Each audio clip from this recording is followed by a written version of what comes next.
ಕಾಂಗ್ರೆಸ್ ಪಕ್ಷದ ಯುವ ನಾಯಕರು ಮತ್ತು ಸ್ನೇಹಜೀವಿ ಚಂದಾಪುರ ಸರ್ಕಲ್ ವೆಂಕಿರವರ ಹುಟ್ಟುಹಬ್ಬ ಅಂಗವಾಗಿ ಮದ್ದೂರಣ್ಣ ಯುವ ಬ್ರಿಗೇಡ್ ವತಿಯಿಂದ ಆನೇಕಲ್ ತಾಲೂಕಿನ ನಾಗನಾಯಕನಹಳ್ಳಿ ಗ್ರಾಮದ ಬಳಿ ಇರುವ ನಮ್ಮಗೂಡು ನಿರಾಶ್ರಿತರ ಆಶ್ರಮದಲ್ಲಿ ಅನ್ನದಾಸೋಹ ವಿತರಣೆ ಹಾಗೂ ಚಂದಾಪುರ ಸಮೀಪದಲ್ಲಿರುವ ಸಿಪಾನಿ ಸೇವಾ ಸದನದಲ್ಲಿ ಅನ್ನದಾಸೋಹ ವಿತರಣೆ, ಹಣ್ಣು ಹಂಪಲು ವಿತರಣೆ, ವೃದ್ಧರಿಗೆ ಹೊದಿಕೆ ವಿತರಣೆ ಸೇರಿದಂತೆ ಹಲವು ಸಮಾಜಮುಖಿ ಕಾರ್ಯಕ್ರಮಗಳನ್ನು ಆಯೋಜಿಸುವ ಮೂಲಕ ಕಾಂಗ್ರೆಸ್ ಪಕ್ಷದ ಯುವ ನಾಯಕರಾದ ಚಂದಾಪುರ ಸರ್ಕಲ್ ವೆಂಕಿರವರ ಹುಟ್ಟುಹಬ್ಬವನ್ನು ಮದ್ದೂರಣ್ಣ ಯುವ ಬ್ರಿಗೇಡ್ ವತಿಯಿಂದ ವಿಭಿನ್ನವಾಗಿ ಆಚರಿಸಲಾಯಿತು. ಇನ್ನು ಕಾರ್ಯಕ್ರಮದಲ್ಲಿ ನಾಗನಾಯಕನಹಳ್ಳಿ ಸುಜಯ್, ತೋಗೂರು ವಿನೋದ್, ಮರಸೂರು ಮಡಿವಾಳ ಶಿವಣ್ಣ, ನಾಗನಾಯಕನಹಳ್ಳಿ ಅಂಬರೀಶ್, ತೋಗೂರು ದಿಲೀಪ್, ಸೀನಾ, ಬಾಳಗಾರನಹಳ್ಳಿ ರಾಮು, ಆನೇಕಲ್ ವಿನೋದ್, ಹೊಸರೋಡ್ ಶಿವು, ಯಲ್ಲೇಶ್, ಸಂಜಯ್, ಅಕ್ಷಯ್, ವಿವೇಕ್, ವಿಕ್ರಮ್, ಅವಿನಾಶ್ ಮೊದಲಾದವರು ಭಾಗವಹಿಸಿದ್ರು.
ಅವರಿಗೆ ಹುಟ್ಟುಹಬ್ಬದ ಆರ್ಥಿಕ ಶುಭಾಶಯಗಳು. ಭಗವಂತ ಅವರಿಗೆ ಆರೋಗ್ಯ ಕೊಟ್ಟು ಕಾಪಾಡಲಿ, ಇನ್ನು ಎತ್ತರವಾಗಿ ಬೆಳೀಲಿ ಅಂತೇಳಿ ನಮ್ಮ ಆನೇಕಲ್ ತಾಲೂಕು ಯುವಕರ ಜನತೆ ಮುಖೇನ ನಾನು ಈ ಶುಭಾಶಯ ಕೊಡ್ತೀನಿ. ನಮಸ್ಕಾರ ಸ್ನೇಹಿತರೆ, ನಾನು ನಿಮ್ಮ ಪ್ರೀತಿಯ ನಮ್ಮಗೌಡ ಮಂಜು ವೈದ್ಯಕ್ಕೆ ಮಾತಾಡ್ತೀನಿ. ಮೊದಲನೇದಾಗಿ ಇವತ್ತು ಏನಪ್ಪ ವಿಶೇಷ ಅಂದರೆ, ಪ್ರೀತಿಯ ತಮ್ಮ ಸರ್ಕಲ್ ವೆಂಕಿ ಅವರಿಗೆ ಮೊದಲನೇದಾಗಿ ನಮ್ಮಗೌಡ ನಿರಾಶ್ರಿತರಾಶ್ರಮದ ವತಿಯಿಂದ ಹುಟ್ಟುಹಬ್ಬದ ಶುಭಾಶಯಗಳು. ಅವ್ರ ಹುಟ್ಟುಹಬ್ಬದ ಪ್ರಯುಕ್ತ ಅವ್ರ ಸ್ನೇಹಿತರೆಲ್ಲ ಬಂದು ಸುಜಯ್ ಅವರು ನಮ್ಮಗೌಡ ನಿರಾಶ್ರಿತರಾಶ್ರಮದ ದೇವರ ಮಕ್ಕಳಿಗೆ ಬೆಳಗಿಂದ ಉಪಹಾರದ ವ್ಯವಸ್ಥೆ ಮಾಡಿದ್ದಾರೆ. ಅವರಿಗೆ ಭಗವಂತ ಐಶ್ವರ್ಯ, ಆರೋಗ್ಯ, ಸುಖ, ಶಾಂತಿ ಕೊಟ್ಟು ಕಾಪಾಡಲಿ. ಅಲ್ಲಿ ಇಲ್ಲಿ ಬಂದಿರುವಂಥ ಎಲ್ಲ ಸ್ನೇಹಿತರಿಗೆ ಒಳ್ಳೆಯದಾಗಲಿ. ಎಲ್ಲರಿಗೂ ನಮಸ್ಕಾರ. ಸರ್ಕಲ್ ವೆಂಕಿ ಅವರಿಗೆ ಹುಟ್ಟುಹಬ್ಬದ ಆರ್ಥಿಕ ಶುಭಾಶಯಗಳು. ಮೊದಲನೇದಾಗಿ ನಮ್ಮ ಸಹೋದರ ಸಮಾನರಾದ ನಮ್ಮ ಪ್ರೀತಿಯ ಸರ್ಕಲ್ ವೆಂಕಿ ಅವರಿಗೆ ಹುಟ್ಟುಹಬ್ಬದ ಶುಭಾಶಯಗಳು. ಏನು ಇವತ್ತು ನಮ್ಮ ಯುವಕರಿಗೆ ಒಂಥರ ಸ್ಫೂರ್ತಿದಾಯಕವಾಗಿ ನಮ್ಮ ಎಲ್ಲ ಯುವಕರಿಗೂ ಒಂದು ಶಕ್ತಿಯನ್ನು ತುಂಬುತ್ತಾ ಜೊತೆಯಲ್ಲಿ ಒಳ್ಳೆ ಕೆಲಸನ ಮಾಡ್ತಾಯಿದ್ದಾರೆ.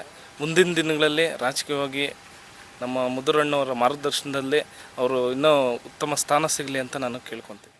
ನನ್ನ ಆತ್ಮೀಯ ಸ್ನೇಹಿತರಾದ ಸರ್ಕಲ್ ವೆಂಕಿ ಅವರಿಗೆ ಹುಟ್ಟುಹಬ್ಬದ ಆರ್ಥಿಕ ಶುಭಾಶಯಗಳು. ಅವರು ಸದಾಕಾಲ ನಗ್ನಗ್ತಾ ಹಿಂಗೆ ಇರಲಿ, ಅವ್ರು ಅಂದ್ಕೊಂಡಿದ್ದೆಲ್ಲ ಸಕ್ಸಸ್ ಆಗಲಿ. ನಮ್ಮ ಸರ್ಕಲ್ ವೆಂಕಿ ಅವ್ರದ್ದು ಈ ದಿನ ಹುಟ್ಟುಹಬ್ಬ. ಅವ್ರಿಗೆ ಸದಾ ಇದೇ ರೀತಿ ನಮ್ಮ ತಾಲೂಕಿನ ಯುವಕರಿಗೆ ಅವ್ರು ಸ್ಫೂರ್ತಿಯಾಗಿದ್ದಾರೆ. ಅದೇ ರೀತಿ ಮುಂದುವರಿಲಿ, ಒಳ್ಳೊಳ್ಳೆಯ ಕಾರ್ಯಗಳು ಮಾಡ್ತಾಯಿದ್ದಾರೆ. ಅದೇ ರೀತಿ ಅವರಿಗೆ ಬುದ್ಧ ಬಸವ ಅಂಬೇಡ್ಕರ್ ಅವರ ಆಶೀರ್ವಾದ ಸದಾ ಅವ್ರ ಮೇಲೆ ಇಲ್ಲ ಅಂತ ಮತ್ತೊಮ್ಮೆ ಹುಟ್ಟುಹಬ್ಬದ ಆರ್ಥಿಕ ಶುಭಾಶಯಗಳು. ಚಂದಾಪುರ ಸರ್ಕಲ್ ವೆಂಕಣ್ಣವರಿಗೆ ಹುಟ್ಟುಹಬ್ಬದ ಶುಭಾಶಯಗಳು. ಮದ್ದೂರಮ್ಮ ತಾಯಿ ಆರೋಗ್ಯ ಆಯುಷ್ಯ ಕೊಟ್ಟು ಕಾಪಾಡಲಿ ಅಂತ ಕೇಳ್ಕೊತೀನಿ. ಮತ್ತೊಮ್ಮೆ ಮದ್ದೂರಣ್ಣ ಯುವ ಬ್ರಿಗೇಡ್ ವತಿಯಿಂದ ಸರ್ಕಲ್ ವೆಂಕಣ್ಣವರವರಿಗೆ ಹುಟ್ಟುಹಬ್ಬದ ಶುಭಾಶಯಗಳು. ಸರ್ಕಲ್ ವೆಂಕಿ ಅಣ್ಣರವರಿಗೆ ಹುಟ್ಟುಹಬ್ಬದ ಶುಭಾಶಯಗಳು. ಅವರಿಗೆ ದೇವರು ಇನ್ನೂ ಅತಿ ಹೆಚ್ಚು ಶಕ್ತಿ ನೀಡಲೆಂದು ಇವತ್ತು ನಮ್ಮ ಸರ್ಕಲ್ ವೆಂಕಣ್ಣವರಿಗೆ ಹುಟ್ಟುಹಬ್ಬದ ಆರ್ಥಿಕ ಶುಭಾಶಯಗಳು. ಕಲ್ಯಾಣದ ವೆಂಕಟೇಶ್ ಅವರಿಗೆ ಹುಟ್ಟುಹಬ್ಬದ ಆರ್ಥಿಕ ಶುಭಾಶಯಗಳು. ದೇವರು ಅವರಿಗೆ ಆರೋಗ್ಯ ಐಶ್ವರ್ಯ ಕೊಟ್ಟು ಸದಾಕಾಲ ನಗನಗ್ತಾ ಇರಲಿ ಅಂತ ಕೇಳ್ಕೊಂತೀವಿ. ಏನು ಇವತ್ತಿನ ದಿನ ಸಿಪಾನಿ ಆಶ್ರಮದಲ್ಲಿ ಈ ಜನಗಳಿಗೆ ಬೇಕಾದಂಥ ಮೂಲಭೂತ ಸೌಕರ್ಯಗಳನ್ನು ಒದಗಿಸೋ ಮುಖಾಂತರ ವಿಭಿನ್ನವಾಗಿ ಇವರು ಹುಟ್ಟುಹಬ್ಬನ ಆಚರಿಸ್ಕೊಳ್ತಾ ಇರೋದು ತುಂಬ ಖುಷಿ. ಇನ್ನಷ್ಟು ಜನಕ್ಕೆ ಸ್ಫೂರ್ತಿದಾಯಕವಾಗಿ ಹೀಗೆ ಮುಂದಿನ ದಿನಗಳಲ್ಲಿ ಇವರ ರಾಜಕೀಯ ಭವಿಷ್ಯ ಉಜ್ವಲವಾಗಲಿ ಅಂತ ಕೇಳ್ಕೊಳ್ತೀನಿ. ನನಗೆ ಏನು ಈ ದಿನ ಎಲ್ಲ ಶುಭಾಶಯ ಕೋರಿದಂಥ ಏನು ಕಾಲಲ್ಲಿರ್ಬೋದು, ವಾಟ್ಸಪ್ ಮೂಲಕ, ಫೇಸ್ಬುಕ್ ಮೂಲಕ, ಇನ್ಸ್ಟಾಗ್ರಾಮ್ ಮೂಲಕ ಏನು ಮತ್ತು ಏನು ಈ ದಿನ ನಮಗೆ ವಿಭಿನ್ನವಾಗಿ ಆಶ್ರಮದಲ್ಲಿ ಪ್ರತಿ ವರ್ಷವೂ ನಾವು ಆಚರಣೆ ಮಾಡ್ತೀವಿ. ಎಲ್ಲರ ಹುಟ್ಟುಹಬ್ಬನ ಇಲ್ಲಿ ಆಚರಣೆ ಮಾಡ್ತೀವಿ. ನನ್ನ ಹುಟ್ಟುಹಬ್ಬವನ್ನು ನನ್ನ ಎಲ್ಲ ಸ್ನೇಹಿತರುಗಳು ಬಂದು ನನಗೆ ಒಂದು ವಿಭಿನ್ನವಾಗಿ ಆಚರಣೆ ಮಾಡಿದ್ದಾರೆ. ಎಲ್ಲ ನನ್ನ ಸ್ನೇಹಿತರಿಗೆ, ನನ್ನ ಬಂಧು ಮಿತ್ರರಿಗೆ, ನನ್ನ ಗುರುಗಳಿಗೆ, ನನ್ನ ಹಿರಿಯರಿಗೆ, ನನ್ನ ತಂದೆ ತಾಯಿಗಳಿಗೆ ಕೋಟಿ ಕೋಟಿ ನಮನಗಳನ್ನ ಸಲ್ಲಿಸ್ತೀನಿ.